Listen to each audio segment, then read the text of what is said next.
नमस्कार दोस्तों, मैं Dharmendra Verma online study with DK में आपका बहुत बहुत स्वागत करता हूं। आज हम बात करने वाले दोस्तों मिट्टी से संबंधित 45 अति महत्वपूर्ण प्रश्नों के बारे में। सभी दोस्तों मोस्ट इंपोर्टेंट प्रश्न हैं। मिट्टी से संबंधित प्रश्न पूछे जाते हैं, चाहे वो सीटेट एग्जाम हो, चाहे वो यूपी टेट एग्जाम हो या फिर कोई अन्य टेट एग्जाम हो। सभी एग्जामों में मिट्टी से संबंधित पूछे जाते हैं। तो उसी को देखते हुए यहाँ पर आपको 45 प्रश्न मिलेंगे और 45 के 45 दोस्तों मोस्ट इंपोर्टेंट प्रश्न है। तो स्किप मत कीजिएगा, पूरा देखिएगा, अंत में हमें जरूर बताइएगा कि आज का वीडियो आपको कैसा लगा।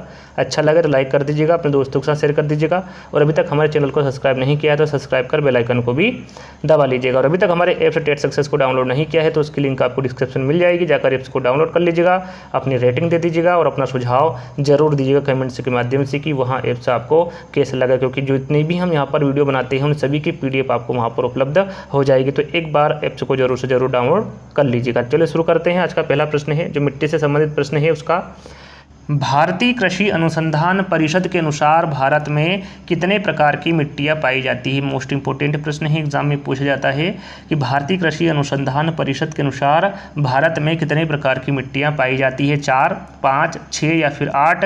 तो यहाँ पर हमारा राइट आंसर होगा 8। भारतीय कृषि अनुसंधान परिषद के अनुसार भारत में 8 प्रकार की मिट्टियाँ पाई जाती है। अब 8 प्रकार की कौन कौन सी, इसके बारे में भी आपको पता होना चाहिए। पहली मिट्टी है जलोढ़ मिट्टी, जिसे कांप या फिर कछारी मिट्टी के नाम से भी जाना जाता है। ये भारत में सर्वाधिक मात्रा में पाई जाने वाली मिट्टी है, जलोढ़ मिट्टी, याद रखिएगा।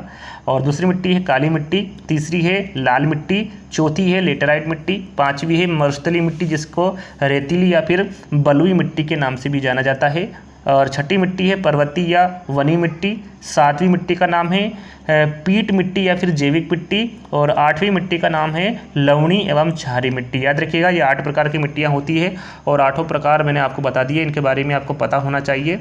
तो चलिए अगला प्रश्न है हमारा, क्षेत्रीय विस्तार और कृषि में महत्व की दृष्टि से भारतीय मिट्टियों के कितने प्रमुख वर्ग हैं। यहाँ पर कृषि में महत्व की दृष्टि से बताना है या फिर भारत में कौन सी उपजाऊ मिट्टियाँ हैं, कितने प्रकार की हैं, इसके बारे में आपको बताना है। 2 है, 3 है, 4 है या फिर 6 है।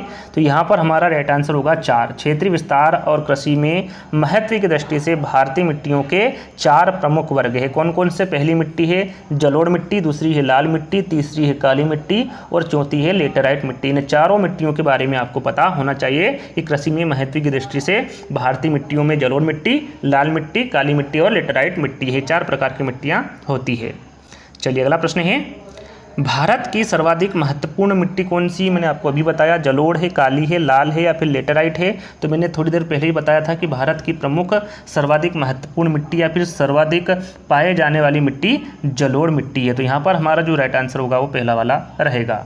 चलिए अगला प्रश्न है, भारत के सर्वाधिक क्षेत्र पर किस प्रकार की मिट्टी का विस्तार पाया जाता है, जलोढ़, काली, लाल या फिर लेटेराइट? सरल सा प्रश्न है। भारत के सर्वाधिक क्षेत्र पर जलोढ़ मिट्टी का विस्तार पाया जाता है। तो यहाँ पर भी हमारा जो राइट आंसर होगा वो पहला वाला रहेगा। चलिए अगला प्रश्न है, निम्नलिखित राज्यों में से किसमें भारत की सबसे बड़ी अंतर्देशीय लवणीय आर्द्र भूमि है? यहाँ पर चारों विकल्पों में आपको बताना है कि वो कौन सा राज्य है जिसमें भारत की सबसे बड़ी अंतर्देशीय लवणीय आर्द्र भूमि है। हरियाणा, मध्य प्रदेश, राजस्थान या फिर गुजरात? तो यहाँ पर हमारा राइट आंसर होगा राजस्थान। राजस्थान राज्य में भारत की सबसे बड़ी अंतर्देशीय लवणीय आर्द्र भूमि है। तो यहाँ पर हमारा जो राइट आंसर होगा वो डी वाला रहेगा।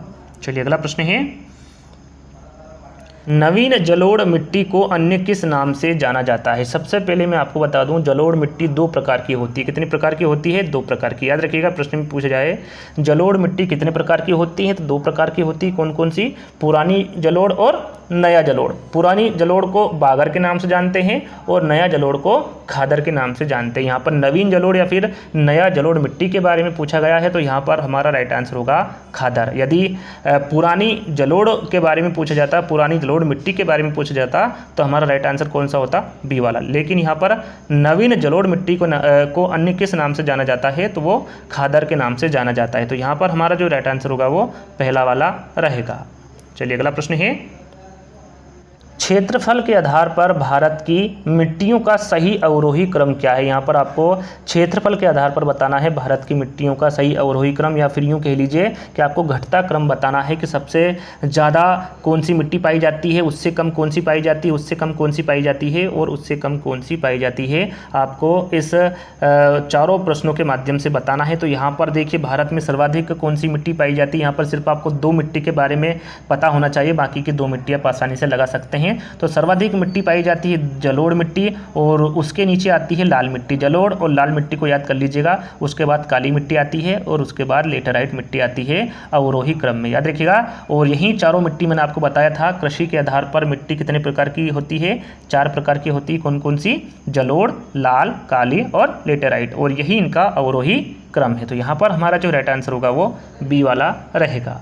चलिए अगला प्रश्न है, भारत के विभिन्न क्षेत्रों में विभिन्न प्रकार की मिट्टियां पाई जाती है, इसका प्रमुख कारण क्या है। क्या है दोस्तों इसका प्रमुख कारण? आपने देखा होगा हर जगह आपको अलग तरह की मिट्टियां देखने को मिलती है। इसका प्रमुख कारण क्या है? तो यहाँ पर इसका प्रमुख कारण है वहाँ की जलवायु, वहाँ की संरचना और वहाँ की उच्चावच या फिर वहाँ की तापमान। ये तीनों ही प्रमुख कारण हैं जो आपको अलग अलग जगह पर अलग अलग प्रकार की मिट्टियाँ देखने को मिलती है। तो यहाँ पर हमारा जो राइट आंसर होगा वो डी वाला रहेगा। चलिए अगला प्रश्न है, तटीय मैदानों और उत्तर भारत के मैदानों में उत्कृष्ट मृदा है या फिर सबसे ज़्यादा मृदा कौन सी है। तटीय मैदानों और उत्तर भारत के मैदानों में जलोढ़, रुक्ष या फिर शुष्क, काली या फिर लाल। तो यहाँ पर जो तटीय मैदानों और उत्तर भारत के मैदानों में उत्कृष्ट मृदा है वो है जलोढ़। तो यहाँ पर हमारा जो राइट आंसर होगा वो पहला वाला रहेगा। चलिए अगला प्रश्न है, पुरानी जलोढ़ मिट्टी को अन्य किस नाम से जाना जाता है। मैंने आपको बताया था जलोढ़ मिट्टी के 2 प्रकार होते हैं। कौन कौन से? पुरानी जलोढ़ और दूसरा नया जलोढ़। पुरानी जलोढ़ को बांगर के नाम से जानते हैं और नई जलोढ़ को खादर के नाम से जानते हैं। तो यहाँ पर पुरानी जलोढ़ के बारे में बात हो रही है। तो यहाँ पर हमारा राइट आंसर होगा बांगर, यानी कि बी वाला विकल्प हमारा सही रहेगा। चलिए अगला प्रश्न है, भारत के उत्तरी मैदान की मृदा सामान्यतः कैसे बनी। यहाँ पर आपको बताना है भारत के उत्तरी मैदान की मृदा सामान्यतः कैसे बनी। तो यहाँ पर हमारा राइट आंसर होगा तलोचन्न से। किससे बनी? तलोचन्न से बनी भारत के उत्तरी मैदान की मृदा सामान्यतः। तो यहाँ पर हमारा जो राइट आंसर होगा वो बी वाला रहेगा। चलिए अगला प्रश्न है, गंगा के जलोढ़ मिट्टी की भूमि सतह के नीचे कितनी है। लगभग 600 मीटर, 6000 मीटर, 800 मीटर या फिर 100 मीटर। इंपॉर्टेंट प्रश्न है। तो यहाँ पर हमारा राइट आंसर होगा गंगा के जलोढ़ मिट्टी की भूमि की जो सतह है वो 600 मीटर नीचे है। याद रखिएगा कितने मीटर नीचे है? 600 मीटर नीचे है लगभग। तो यहाँ पर हमारा जो राइट आंसर होगा वो पहला वाला रहेगा। चलिए अगला प्रश्न है, गंगा के मैदानों की पुरानी कछारी मिट्टी कहलाती है। कौन सी कहलाती है? गंगा के मैदानों की पुरानी कछारी मिट्टी। यहाँ पर देखिए पुरानी कछारी मिट्टी, कछारी मैंने आपको बताया था किसको कहते हैं? जलोढ़ मिट्टी को ही कहते हैं, या फिर जलोढ़ मिट्टी का दूसरा नाम कांप और कछार या फिर कछारी मिट्टी है। इन तीनों के बारे में मैंने आपको बताया था, ध्यान दीजिएगा।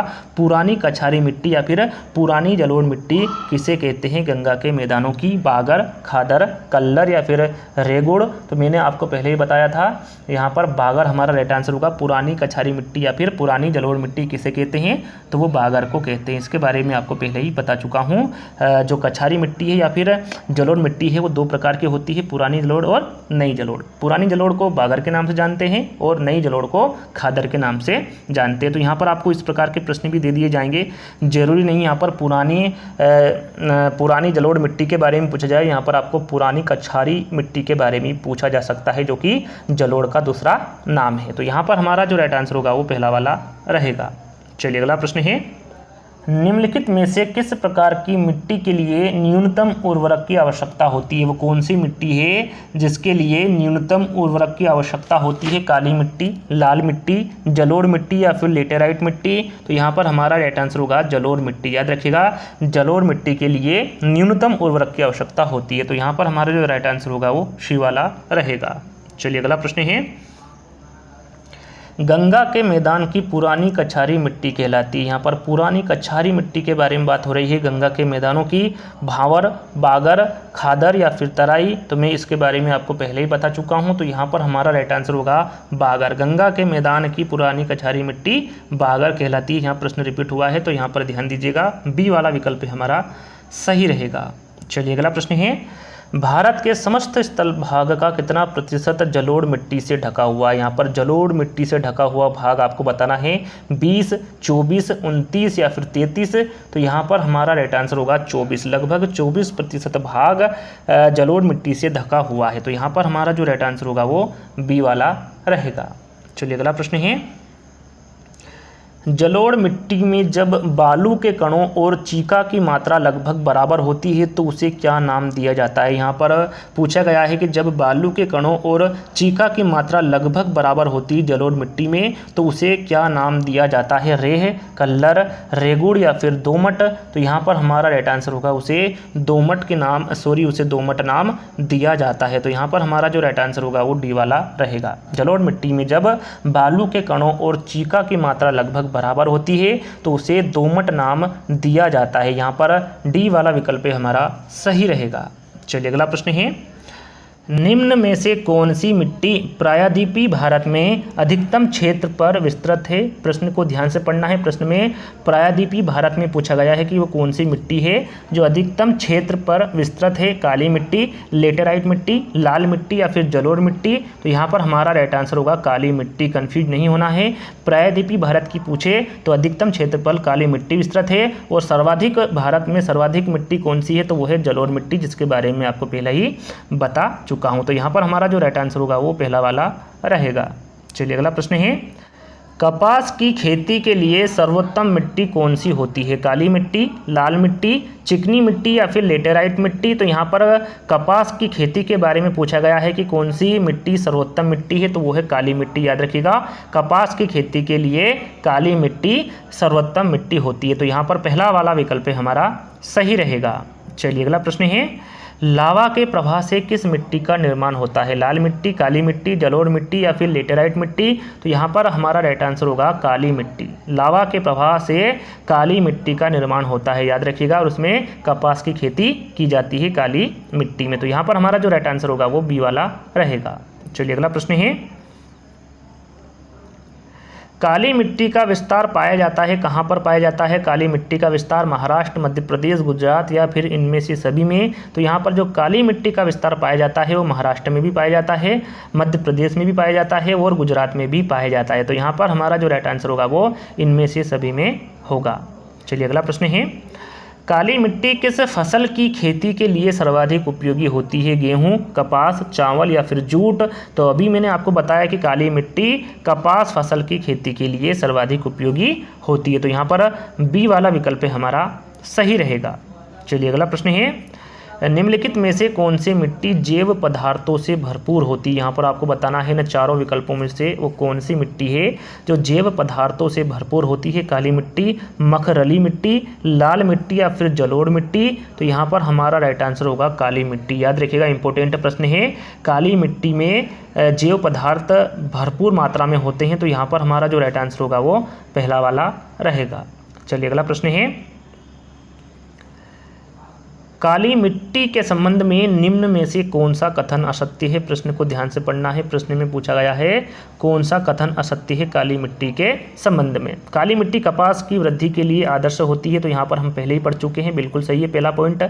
इसमें आर्द्रता को अधिक समय तक धारण करने की क्षमता होती है। तो यहाँ पर जो दूसरा विकल्प है ये भी बिल्कुल सही है, आर्द्रता को अधिक समय तक धारण करने की क्षमता होती है काली मिट्टी में। सूखने पर काली मिट्टी में दरारें पड़ जाती है, बिल्कुल सही है। आपने देखा होगा जब काली मिट्टी सूखती है तो उसमें दरारें पड़ने लगती है। तो यहाँ पर तीसरा विकल्प भी हमारा सही रहेगा। इसकी जुताई अधिक करनी पड़ती है, तो ये बिल्कुल गलत है, इसकी जुताई अधिक नहीं करनी पड़ती है। और यहाँ पर असत्य कथन ही पूछा गया था काली मिट्टी के बारे में। तो यहाँ पर हमारा जो राइट आंसर होगा वो डी वाला रहेगा। चलिए अगला प्रश्न है, किस मिट्टी का निर्माण बेसाल्ट चट्टानों के विखंडन से हुआ है? यहाँ पर आपको बताना है वो कौन सी मिट्टी है जिसका निर्माण बेसाल्ट चट्टानों के विखंडन से हुआ? काली मिट्टी, लाल मिट्टी, लेटेराइट मिट्टी या फिर जलोढ़ मिट्टी? तो यहाँ पर हमारा राइट आंसर होगा काली मिट्टी। काली मिट्टी जो बेसाल्ट चट्टानों के विखंडन से जिस मिट्टी का निर्माण हुआ है वो काली मिट्टी है। यहाँ पर मैं एक बात आपको बताना भूल गया था, यदि प्रश्न में पूछा जाए कि वो कौन सी मिट्टी है जिसमें लोहांश की मात्रा अधिक होती है तो वो है काली मिट्टी। याद रखिएगा, काली मिट्टी में लोहांश की मात्रा अधिक होती है। और यहाँ पर जिस मिट्टी का निर्माण बेसाल्ट चट्टानों के विखंडन से हुआ है वो काली मिट्टी है। तो यहाँ पर पहला वाला विकल्प हमारा सही रहेगा। चलिए अगला प्रश्न है, किस मिट्टी में कृषि के लिए सिंचाई की आवश्यकता नहीं होती है? वह कौन सी मिट्टी है जिसमें कृषि के लिए सिंचाई की आवश्यकता नहीं होती है? लाल मिट्टी, काली मिट्टी, जलोढ़ मिट्टी या फिर लेटेराइट मिट्टी? तो यहाँ पर हमारा राइट आंसर होगा काली मिट्टी। याद रखिएगा, काली मिट्टी एक ऐसी मिट्टी है जिसमें कृषि के लिए सिंचाई की आवश्यकता नहीं होती है। तो यहाँ पर हमारा जो राइट आंसर होगा वो बी वाला रहेगा। चलिए अगला प्रश्न है, भारत में काली कपासी मिट्टी को किस स्थानीय नाम से जाना जाता है? यहाँ पर आपको बताना है किस स्थानीय नाम से जाना जाता है भारत में काली कपासी मिट्टी को। तराई, बांगर, खादर या फिर रेगुड़? तो यहाँ पर हमारा राइट आंसर होगा रेगुड़। याद रखिएगा, यदि पूछा जाए कि भारत में काली कपासी मिट्टी को किस स्थानीय नाम से जाना जाता है तो वो है रेगुड़। रेगुड़ नाम से जाना जाता है। यहाँ पर डी वाला विकल्प हमारा सही रहेगा। चलिए अगला प्रश्न है, निम्नलिखित में से किस मिट्टी के बारे में यह कहा जा सकता है कि इसकी जुताई स्वतः होती रहती है? कौन सी मिट्टी के बारे में कहा जा सकता है दोस्तों कि इसकी जुताई स्वतः होती रहती है? लाल मिट्टी, काली मिट्टी, लेटेराइट मिट्टी या फिर जलोढ़ मिट्टी? तो यहाँ पर भी हमारा राइट आंसर होगा काली मिट्टी। काली मिट्टी के बारे में यह कहा जा सकता है कि इसकी जुताई स्वतः होती रहती है। तो यहाँ पर हमारा जो राइट आंसर होगा वो बी वाला रहेगा। चलिए अगला प्रश्न है, भारत में लाल मिट्टी का सर्वाधिक विस्तार पाया जाता है? कहाँ पर पाया जाता है भारत में लाल मिट्टी का सर्वाधिक विस्तार? मध्य प्रदेश एवं छत्तीसगढ़ में, ओडिशा एवं पश्चिम बंगाल में, आंध्र प्रदेश एवं तमिलनाडु में या फिर राजस्थान एवं गुजरात में? तो यहाँ पर हमारा राइट आंसर होगा आंध्र प्रदेश एवं तमिलनाडु में लाल मिट्टी का सर्वाधिक विस्तार पाया जाता है भारत में। तो यहाँ पर हमारा जो राइट आंसर होगा वो सी वाला रहेगा। चलिए अगला प्रश्न है, प्रायद्वीपीय भारत के क्षेत्रीय मृदा के निम्न प्रकारों में से कौन सा है? जलोढ़ मृदा है, लाल और पीली मृदा है, वन मृदा है या फिर खारी मृदा है? तो यहाँ पर हमारा राइट आंसर होगा प्रायद्वीपीय भारत में क्षेत्रीय मृदा के जो प्रकारों में से है वो लाल और पीली मृदा है। तो यहाँ पर हमारा जो राइट आंसर होगा वो बी वाला रहेगा। चलिए अगला प्रश्न है, तमिलनाडु के 2/3 क्षेत्र पर किस मिट्टी का विस्तार पाया जाता है? यहाँ पर तमिलनाडु में आपको बताना है वहाँ के 2/3 क्षेत्र पर किस मिट्टी का विस्तार पाया जाता है? लाल मिट्टी, काली मिट्टी, लेटेराइट मिट्टी या फिर जलोढ़ मिट्टी? तो यहाँ पर हमारा राइट आंसर होगा लाल मिट्टी। याद रखिएगा, तमिलनाडु के 2/3 क्षेत्र पर लाल मिट्टी का विस्तार पाया जाता है। तो यहाँ पर पहला वाला विकल्प हमारा सही रहेगा। चलिए अगला प्रश्न है, लाल मिट्टी के संबंध में कौन सा कथन असत्य? अब आपको लाल मिट्टी के संबंध में असत्य कथन बताना है। लौह ऑक्साइड की उपस्थिति के कारण इसका रंग लाल होता है। बिल्कुल सही है, याद रखिएगा, लौह ऑक्साइड की उपस्थिति के कारण ही जो लाल मिट्टी है इसका रंग लाल होता है। ये शुष्क और आर्द्र क्षेत्रों में पाई जाती है। बिल्कुल सही है, ये शुष्क और आर्द्र क्षेत्रों में पाई जाती है। तीसरा विकल्प है, ये अधिकांश तमिलनाडु और आंध्र प्रदेश में पाई जाती है। तो थोड़ी देर पहले ही मैंने बताया था तमिलनाडु और आंध्र प्रदेश में पाई जाती है लाल मिट्टी। चौथा विकल्प है, यह मिट्टी नदी घाटियों में पाई जाती है। तो यहाँ पर हमारा राइट आंसर होगा यह मिट्टी नदी घाटियों में नहीं पाई जाती। यहाँ जो नदी घाटियों में पाई जाती है वह मिट्टी जलोढ़ मिट्टी है, ना कि लाल मिट्टी है। तो यहाँ पर पूछा गया था कि कौन सा कथन असत्य है, तो फोर्थ वाला विकल्प हमारा सही रहेगा। यहाँ मिट्टी नदी घाटियों में पाई जाती है लाल मिट्टी। तो लाल मिट्टी नहीं पाई जाती है। कौन सी मिट्टी पाई जाती है? तो याद रखिएगा, जलोढ़ मिट्टी नदी घाटियों में पाई जाती है। तो यहाँ पर डी वाला विकल्प हमारा सही रहेगा। चलिए अगला प्रश्न है, लेटेराइट मिट्टी महत्वपूर्ण रूप से पाई जाती है। कहाँ पर पाई जाती है? कौन से क्षेत्र में पाई जाती है? मालाबार तटीय क्षेत्र में, कोरोमंडल तटीय क्षेत्र में, बुंदेलखंड में या फिर बागेलखंड में? तो यहाँ पर हमारा राइट आंसर होगा मालाबार तटीय क्षेत्र में लेटेराइट मिट्टी महत्वपूर्ण रूप से पाई जाती है। यहाँ पर पहला वाला विकल्प हमारा सही रहेगा। चलिए अगला प्रश्न है, किस मिट्टी में लोहे और एल्यूमिनियम की ग्रंथियां पाई जाती है? काली, जलोढ़, लाल या फिर लेटेराइट? तो यहाँ पर हमारा राइट आंसर होगा लेटेराइट। याद रखिएगा, लेटेराइट मिट्टी में लोहे और एल्यूमिनियम की ग्रंथियां पाई जाती है। यहाँ पर डी वाला विकल्प हमारा सही रहेगा। चलिए अगला प्रश्न है, लेटेराइट मिट्टी का प्राधान्य है या फिर कहाँ पाई जाती है सर्वाधिक लेटेराइट मिट्टी? इसके बारे में थोड़ी देर पहले ही बता चुका हूँ। मालाबार तटीय क्षेत्र में लेटेराइट मिट्टी पाई जाती है। तो यहाँ पर हमारा जो राइट आंसर होगा वो पहला वाला रहेगा। चलिए अगला प्रश्न है, निम्नलिखित में से कौन सी मिट्टी सूख जाने पर ईंट की तरह कठोर एवं गीली होने पर दही की तरह लिपलिपी हो जाती है? वहाँ कौन सी मिट्टी है? लेटेराइट मिट्टी है, काली मिट्टी है, लाल मिट्टी है या फिर जलोढ़ मिट्टी है? तो यहाँ पर हमारा राइट आंसर होगा वह मिट्टी लेटेराइट है, जो कि सूख जाने पर ईंट की तरह कठोर हो जाती है और गीली होने पर दही की तरह लिपलिपी हो जाती है लेटेराइट मिट्टी। तो यहाँ पर हमारा जो राइट आंसर होगा वो पहला वाला रहेगा। चलिए अगला प्रश्न है, निम्नलिखित में से कौन सा कथन असत्य? यहाँ पर आपको लेटेराइट मिट्टी के बारे में बताना है। चारों विकल्पों में से कौन सा कथन असत्य है? सबसे पहले हमने काली मिट्टी के बारे में जाना कि कौन सा कथन असत्य है, फिर लाल मिट्टी के बारे में जाना कि कौन सा कथन असत्य है। अब आपको यहाँ पर लेटेराइट मिट्टी के बारे में बताना है ना, चारों विकल्पों में से कौन सा कथन असत्य होगा। पहला कथन है लेटेराइट मिट्टी सामान्यतः अधिक वर्षा वाले क्षेत्रों में पाई जाती है। बिल्कुल सही है, याद रखिएगा, जो लेटेराइट मिट्टी होती है वो अधिक वर्षा वाले क्षेत्रों में पाई जाती है। दूसरा विकल्प है यहाँ एक क्षारीय मिट्टी है। तो यहाँ पर हमारा सत्य कथन पूछा गया था लेटेराइट मिट्टी के बारे में, तो यहाँ पर सेकंड वाला विकल्प हमारा सही रहेगा, क्योंकि जो लेटेराइट मिट्टी है वो क्षारीय मिट्टी नहीं होती है, ये एक अम्लीय मिट्टी होती है। याद रखिएगा, लेटेराइट जो मिट्टी है दोस्तों ये अम्लीय मिट्टी होती है, ना कि क्षारीय मिट्टी होती है। तो यहाँ पर हमारा जो राइट आंसर होगा वो बी वाला रहेगा। तीसरे और चौथे विकल्प को देख लेते हैं। इस मिट्टी में मुख्यतः मोटे अनाज की खेती की जाती है। बिल्कुल सही है। और इस मिट्टी में चाय की भी कृषि की जाती है। तो ये भी बिल्कुल सही। यहाँ पर पहला, तीसरा और चौथा ये तीनों विकल्प सत्य है और बी वाला विकल्प हमारा सत्य नहीं होगा। चलिए अगला प्रश्न है, निम्नलिखित में से कौन सा कथन असत्य है? यहाँ पर भी आपको लेटेराइट के बारे में ही बताना है, लेटेराइट मिट्टी के बारे में कि कौन सा कथन असत्य रहेगा। पहला कथन है लेटेराइट मिट्टी में सिलिका की अधिकता होती है। यहाँ पर पहला ही विकल्प असत्य है, क्योंकि लेटेराइट मिट्टी में सिलिका की अधिकता नहीं होती, इसमें लोहा और एल्यूमिनियम की अधिकता होती है, ना कि सिलिका की। तो यहाँ पर हमारा जो राइट आंसर होगा वो पहला वाला रहेगा। चलिए अगला प्रश्न है, भारतीय कृषि एवं अनुसंधान परिषद के अनुसार भारत की लगभग कितनी प्रतिशत भूमि मृदा अपरदन की समस्या से प्रभावित है? यहाँ पर आपको बताना है कितने प्रतिशत भूमि मृदा अपरदन की समस्या से प्रभावित है, 30, 40, 50 या फिर 60। तो यहाँ पर हमारा राइट आंसर होगा 60%। 60% भूमि मृदा अपरदन की समस्या से प्रभावित है। तो यहाँ पर हमारा जो राइट आंसर होगा वो डी वाला रहेगा। चलिए अगला प्रश्न है, धान की खेती के लिए सर्वाधिक आदर्श मृदा कौन सी? यहाँ पर धान की खेती के लिए आपको बताना है लेटेराइट मृदा है, लाल मृदा है, जलोढ़ मृदा है या फिर काली मृदा है। तो यहाँ पर हमारा राइट आंसर होगा जलोढ़ मृदा। जलोढ़ मृदा धान की खेती के लिए सर्वाधिक आदर्श मृदा है। तो यहाँ पर हमारा जो राइट आंसर होगा वो सी वाला रहेगा। चलिए अगला प्रश्न है, छोटा नागपुर पठार पर अत्यधिक मृदा अपरदन के लिए उत्तरदायी है। कौन उत्तरदायी दोस्तों अत्यधिक मृदा अपरदन के लिए? छोटा नागपुर पठार पर सालों भर वर्षा, ढीली बलुई मिट्टी, ट्रैक्टरों द्वारा गहरी जुताई या फिर वृक्षों के बड़े पैमाने पर कटाई। तो यहाँ पर जो छोटा नागपुर पठार पर अत्यधिक मृदा अपरदन के लिए उत्तरदायी है वो वृक्षों के बड़े पैमाने पर कटाई है। तो यहाँ पर हमारा जो राइट आंसर होगा वो डी वाला रहेगा। चलिए अगला प्रश्न है, मृदा अपरदन रोका जा सकता है अति चतुराई द्वारा, वनस्पति उन्मूलन द्वारा, वन रोपण द्वारा या फिर पक्षी संख्या में वृद्धि द्वारा? सरल सा प्रश्न है। आप सभी को पता है कि मृदा अपरदन वन रोपण द्वारा रोका जा सकता है। तो यहाँ पर हमारा जो राइट आंसर होगा वो सी वाला रहेगा।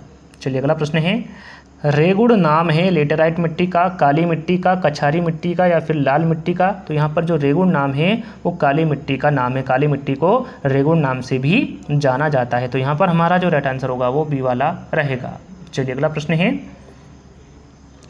रेगुड़ मिट्टी सबसे ज़्यादा है महाराष्ट्र में है, तमिलनाडु में है, आंध्र प्रदेश में है या फिर झारखंड में है? रेगुड़ मिट्टी आ जाए या फिर काली मिट्टी आ जाए, दोनों ही एक ही प्रकार की मिट्टी है। तो याद रखिएगा, यहाँ पर कन्फ्यूजन के तौर पर आपको इस प्रकार के प्रश्न दे दिया जाता है कि रेगुड़ मिट्टी सबसे ज़्यादा कहाँ पर है और आप कन्फ्यूज हो जाते हैं कि रेगुड़ मिट्टी क्या है। तो यहाँ पर रेगुड़ मिट्टी काली मिट्टी का ही दूसरा नाम है। तो ये कहाँ पर है सबसे ज़्यादा? महाराष्ट्र में, तमिलनाडु में, आंध्र प्रदेश में या फिर झारखंड में? तो यहाँ पर हमारा राइट आंसर होगा ये महाराष्ट्र में है रेगुड़ मिट्टी सबसे ज़्यादा। तो यहाँ पर पहला वाला विकल्प हमारा सही रहेगा। मैंने यहाँ पर आपको 45 प्रश्न का बोला था, 45 का कुछ प्रश्न और भी इंक्लूड किए हैं, उनके बारे में भी जान लीजिए।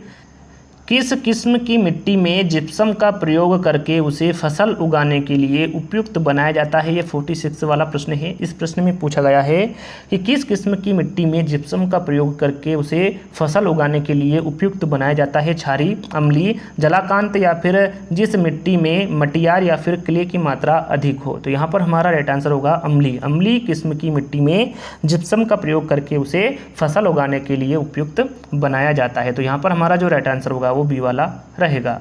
चलिए अगला प्रश्न है, किस प्रकार की मिट्टी में कार्बनिक पदार्थ की अधिकता होती है। यहाँ पर आपको बताना है वो कौन सी मिट्टी है जिसमें कार्बनिक पदार्थ की अधिकता होती है। पीट, काली, लेटेराइट या फिर लाल। तो यहाँ पर हमारा राइट आंसर होगा काली। याद रखिएगा, काली मिट्टी में कार्बनिक पदार्थों की अधिकता होती है। तो यहाँ पर बी वाला विकल्प हमारा सही रहेगा।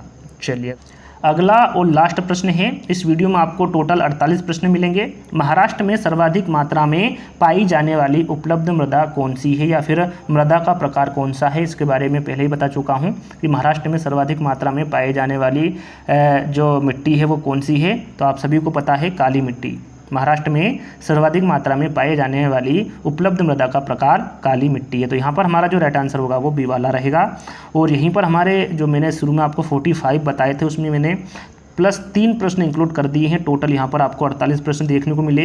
यहाँ पर जो 48 प्रश्न है 48 वो आपको कैसे लगे कमेंट्स के माध्यम से ज़रूर बताइएगा। यदि वीडियो अच्छा लगे तो लाइक कर दीजिएगा, अपने दोस्तों के साथ शेयर कर दीजिएगा। और अभी तक हमारे ऐप्स टेट सक्सेस को आपने डाउनलोड नहीं किया है तो उसकी लिंक आपको डिस्क्रिप्शन में मिल जाएगी। जाकर ऐप्स को डाउनलोड कर अपनी रेटिंग जरूर से ज़रूर दे दीजिएगा। तो यहीं पर वीडियो समाप्त करते हैं। जल्दी ही दोस्तों एक नई वीडियो के साथ मिलेंगे। जब तक के लिए धन्यवाद। जय हिंद।